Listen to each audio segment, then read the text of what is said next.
Greetings, kids and nerds. I'm Lee Universe and I'm White and Nerdy. We've talked about a lot of good comic book things upon this channel, haven't we? And as you guys know, one of my favorite all-time not Superman. One of my favorite all-time superheroes is, of course, Spider-Man. He is my top number one superhero. Following behind him, yes, is Superman. But we have to talk about one of Spider-Man's supporting characters that basically a lot of people love to joke about, talk about, or just mention in the comic book continuity, in which we have to talk about it here. So, let's talk about the great Gwen Stacy.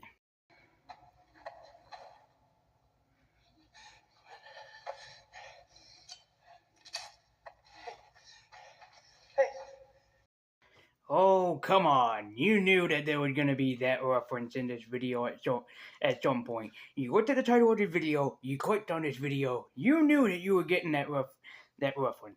Yes, unfortunately, like I pointed out in my Punisher review, which I will link in the description down below where you can go and watch that, where I talk about the guy that killed Gwen Stacy, Gary Conway. Yeah, he had Stan Lee himself, if he could kill off Gwen Stacy after after Spider-Man writer, I think it was Roy Thomas, decided to kill off Captain Stacy, kind of make a good point.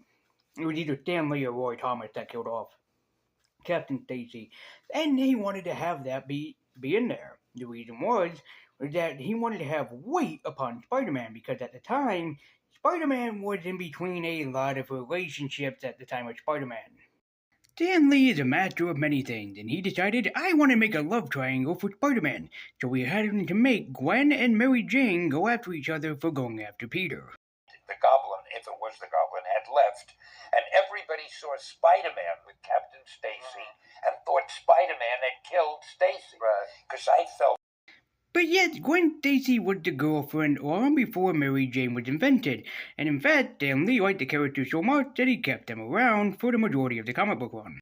And as Stan Lee said, that yes, he killed off Captain Stacy, but the reason why he wanted Gwen and Mary Jane was to kind of cause friction between Peter. You'd have one fun-loving girl that would love to do everything, as well as another girl who's kind of like in and out of everything. But we're not talking about Gwen Stacy here. There's multiple videos on YouTube that you can watch about how Gwen Stacy exists in the comic book realm. Just know that she is one of Spider-Man's girlfriends. But we're not talking about the girlfriend Gwen Stacy. Oh, no. We're talking about the more popular Gwen Stacy that people know thanks to, you guessed it, Miles Morales. Because we're talking about Spider-Gwen, who I know mostly from these films, mostly Into the Spider-Verse, more so than Across the Spider-Verse. Most people know Spider-Gwen from the amazing Spider-Man Into the Spider-Verse movie and Across the Spider-Verse, and I have to say that, yep, even I know her from the same place. In the Spider-Gwen comics, Gwen Stacy is a drummer who just so happened to adapt to the spider powers, that she is the one that's bitten by the radioactive spider, and not Peter. As spoilers, in her comic book run, she is blamed for the murder of Peter Parker, who became the Lizard, who Gwen had no idea that he was her supervillain, the Lizard. As our comic book actually takes off from where the film, or the intro of the film, kind of left off, was that Gwen Stacy, or Spider-Gwen, is in fact in trouble for the murder of Peter. Which, by the way, I think that the comic book that we're looking at today, Radioactive Spider Gwen, had the film Across the Spider-Verse borrow a lot from what we know about the character and what we've seen in there. And while yes, the cover is in watercolor, the rest of the book does not look like this. We'll come back to that. But I also have a new place where I can actually record my videos for you guys will see. It's a little artboard that I'm going to add for you to record this on. And then all I have to do is just move the chair, instead of doing it on my bed, but that's different.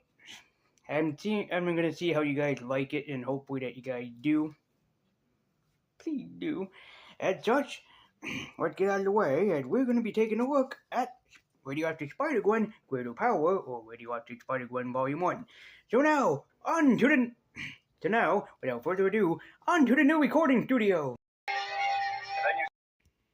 The comic book cover is okay. I do like this in the background where Stop the Spider-Woman, call 1555 for Peter in the background. But the cover doesn't really say much except for the fact that, yes, she's wanted for the murder of Peter Parker. But this isn't the cover that I would have gone with, truthfully. I probably would have gone with the Todd McFarlane probably homage and translation instead, or hell, even just have Spider-Gwen be rolling around in the city like this. Both of these covers are actually really better than the cover that we gotten, especially the Todd McFarlane homage one, but that's just me. And hell, for Volume 2, Most Wanted, this cover is even better. But we'll move on from that. Spider-Gwen, Greater Power. This is written by Jason Latour, with artwork by Robbie Rodriguez, and then in issue number 5, Chris Visions. We'll come back to this in a bit. So, let's begin the tale, shall we? As we open up with the previously on segment for Spider-Gwen, as we see how we got her powers. And yet, very similar to the movie, we see that Gwen saw that Peter died. What's different from the movie is that she does tell her father that she is Spider-Gwen. So her father had to deal with constantly realizing, my daughter is a criminal that I'm chasing after. Except he tried to protect his daughter. As we truly open with the dollar store being basically held up.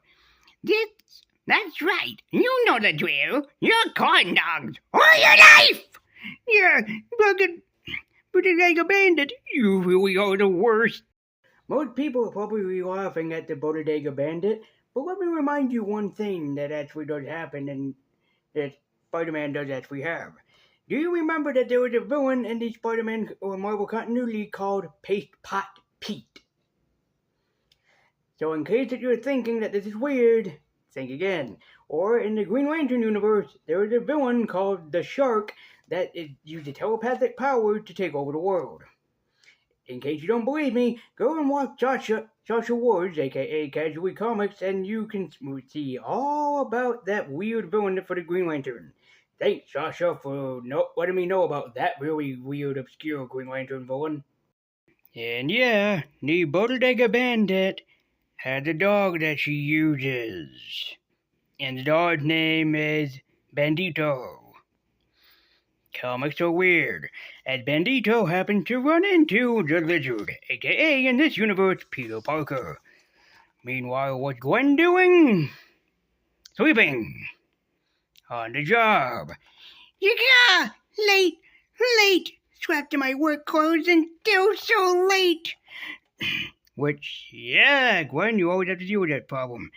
You never make the trains. You never make it. The trains are on a weak schedule. You better call in sick, Gwen. Can't, won't, gotta make it, Betty! Meanwhile, her father's sitting at a park talking with a woman named Jean about his commander or captain, Frank Castle. Yes, that's right. In this universe, Castle doesn't become the Punisher. He becomes captain of the police force. 'Cause why not? If Castle wants my badge, he can have it, but I'm still gonna do my job. He said this with the dorkiest looking face upon him. Just, that is a meme-worthy face right there, people.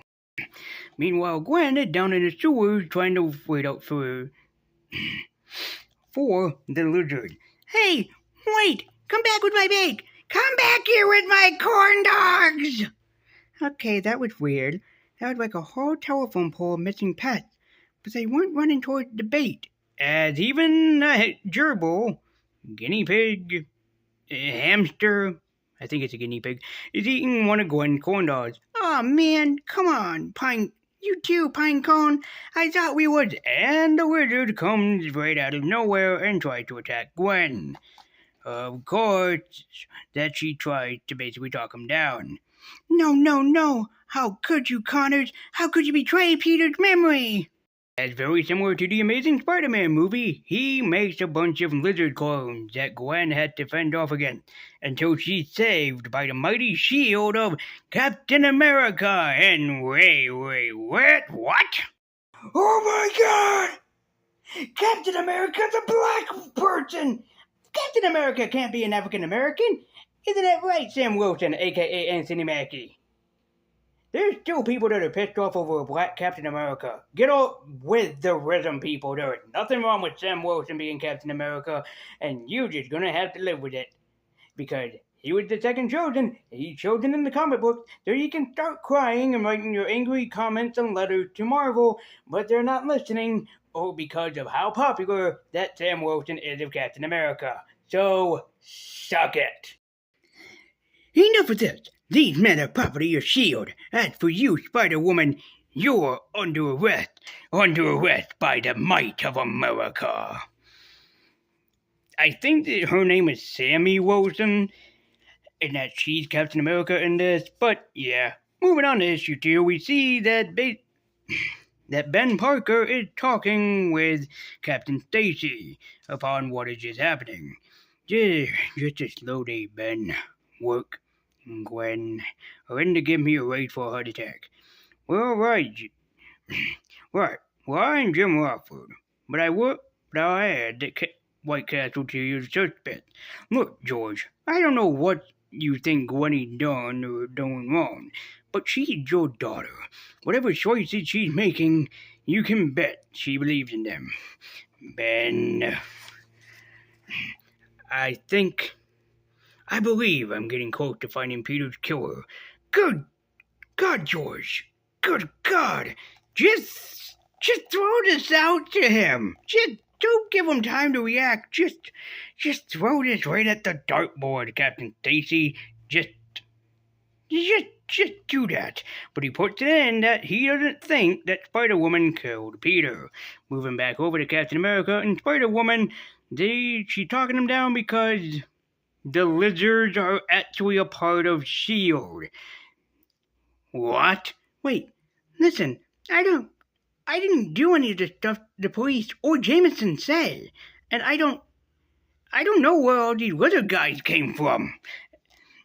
Okay, I do have an idea. Some idea. Maybe just a hunch. So, do you have an idea, Gwen, of where the spider people came from, or the lizard people came from, or do you really don't know? As we see, the origin of Captain America. Yes, seriously. As in this version, Captain America is actually a black woman, as pointed out, as she had been chosen by Carter, I think, or a female version of Nick Fury, to become Captain America, as she is the chosen one. She even goes to visit Moon Boy. Respect for Moon Boy. I'm sorry, Moon Boy, but now that the killer folk are defeated, the small folk freed, I have to keep moving. And Devil Dinosaur looking at the reader and looking at Moon Boy going, yeah, you know what's gonna happen. You know his ass is gonna be killed and eaten by me. And we see that Gwen's friends aren't actually very pleased with her since she's been missing a lot of band practice, and seemingly forgotten all about the band, which I'm kind of understanding whether she will be in the band or whether she won't be in the band. Gwen has full-blown authority issues, Glory. I mean, isn't it obvious that if you want her to do something, the last thing you should ever do is tell her to do it? And as we see that Spider-Gwen is hanging out with Spider-Woman. Yep, in the movie Across the Spider-Verse, we did see a pregnant Spider-Woman hang out with Spider-Gwen. But in the comic, it's not the same Spider-Woman we saw in the movie. To a bunch of Spider-Woman fans that are looking at me like this, I will say it again. In the comic book, this is not the same Spider-Woman that appeared in the Across the Spider-Verse movie. That's because this Spider-Woman is the very first Spider-Woman. This is Jessica Drew, who just so happens to be pregnant and is the teacher of the Spider-Woman, Spider-Gwen. This just doesn't feel right, Jessica. No, listen, what's not right is bypassing biscuits and going right for the butter packets. What is this demon inside of me? No, but look, I count on 2 kids here. One is inside my belly, and the other one just traversed time and space so I could help her out of some handcuffs. You're in my world now, kiddo, and trust me, if you ever want to survive it, you'll learn to recognize. I do have to say, I really do love the relationship between Gwen and Jessica in this. It really goes to show you just, even despite being so different, the two of them are just so unconnected, but they look up to each other like a mother and daughter kind of relationship. It's pretty cute. Gwen, honey, I've been at this a long time. Believe me, there's no such thing as a normal life. Not if you're lucky. Look, the other Gwen. Her death wasn't tragic because it ended in some perfect storybook life.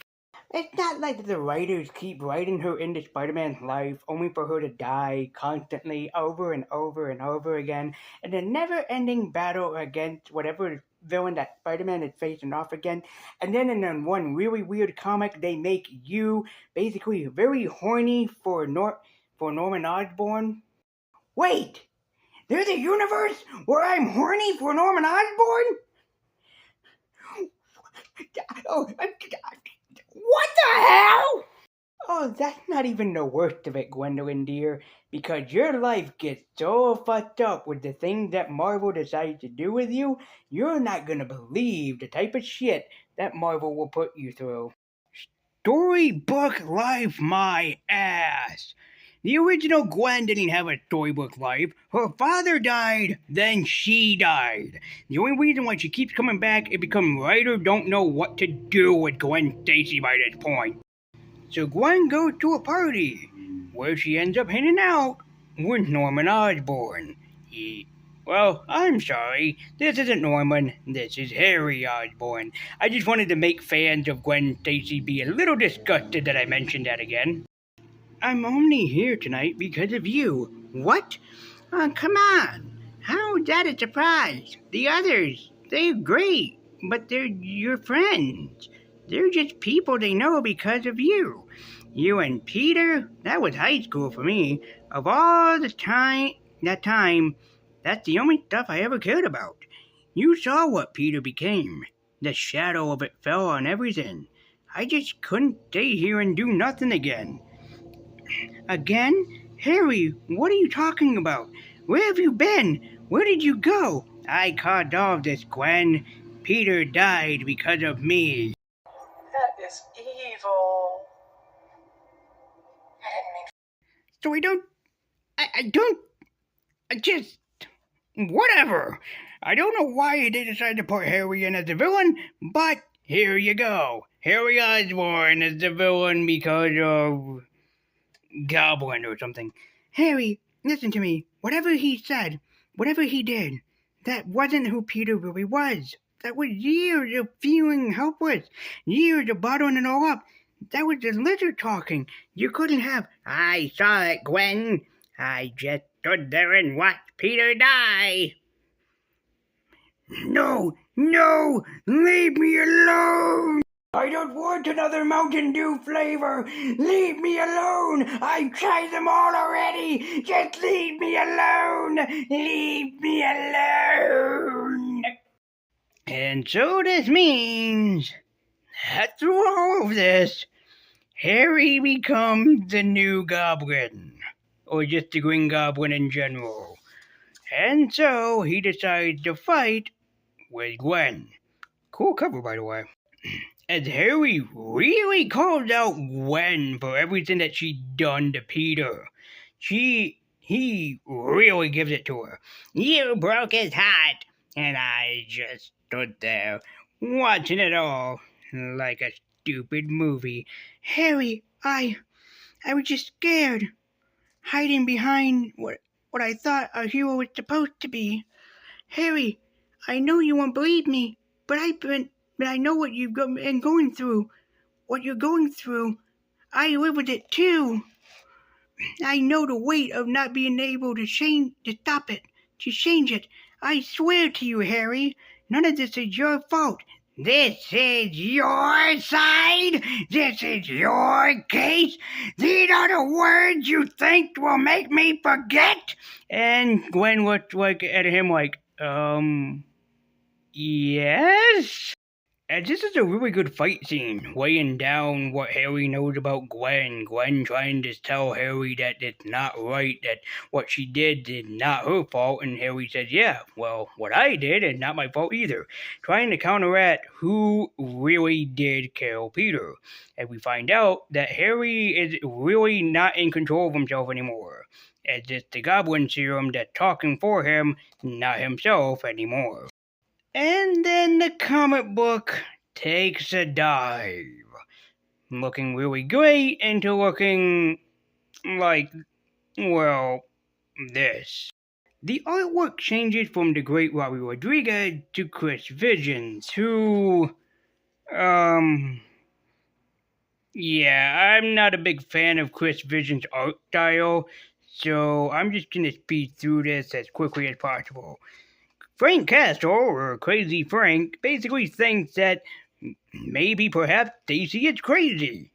Stacy has quit his job and is trying to be a good cop when he is called upon by Matt Murdock, aka Daredevil. Except not in this universe, because in fact, in this universe, no joke, Matt Murdock is the Kingpin. He controls Hell's Kitchen, and he controls the majority of New York. Matt Murdock became the fucking Kingpin. You heard me. I think most of that issue was just a dream sequence. Maybe that's why Chris Vision drew it in that weird art style. But whatever. We're back, and now Captain America is facing off against Harry Osborn, of all people. I hope that's not all you have to say for yourself, Agent. On second thought, save it for the court-martial. You're way over the line here, Osborn. And for what? Revenge? For the death of Peter Parker? Redemption? Whatever it is, it's over now. I am here to personally show you the error of your ways. Because America, fuck yeah! Also, there's a cover right there. Spider Gwen holding Captain America's shield. That is gorgeous. As the two of them keep trying to face off against each other, Gwen goes to try to save Harry. Hi, Gwen. Nice shield. You're here to slay the dragon? Ah! And of course she stabs Harry. I won't let you run again, Harry. Not like this. Won't let you take them. Won't let them take me. Was just trying to do the right thing for Peter. Nah, sorry. That's beep. And so Gwen tries to apologize to Harry. Harry takes the serum and transforms back into his normal self, knowing Gwen's identity, but of course not going to say nothing. Gwen goes back to Captain America, who congratulates her on a job well done, even though that they both basically had screwed over the world more times than you can think. And so we get a cute little ending with Gwen and her father. I met Captain America. Huh? Well, did you get her number for me? Ew, no. What? American Dream? Oh, God, no! Stop! Someone please stop the brain pictures! So, is it Spider-Woman Day, or can you stay and play? I recorded Dead Cop. Come on, man, what kind of question is that? Of course I'm staying. Dead Cop is the best. Of course, in the alternate universe, Dead Cop is a sitcom that exists starring Deadpool and Wolverine. This comic is really awesome. It really highlights the greats of Spider-Gwen and how different that she is than the other Spider characters. While I didn't go into every single topic and controversy and whatnot behind it, Gwen is very much a Spider-Woman in her own regard that goes through more problems that different between Miles and Peter. She's a great character, but who has her own different flaws and events that happen in this. I'd recommend checking this out. I might at some point get Volume 2, which is called Greater Power, which is called Most Wanted. Or actually, no, I'm sorry. That is Volume 0. I might pick up the 0 volume, which isn't really a volume, or the second volume of this to check it out. But if you're looking for some great Spider Gwen content, then here you go.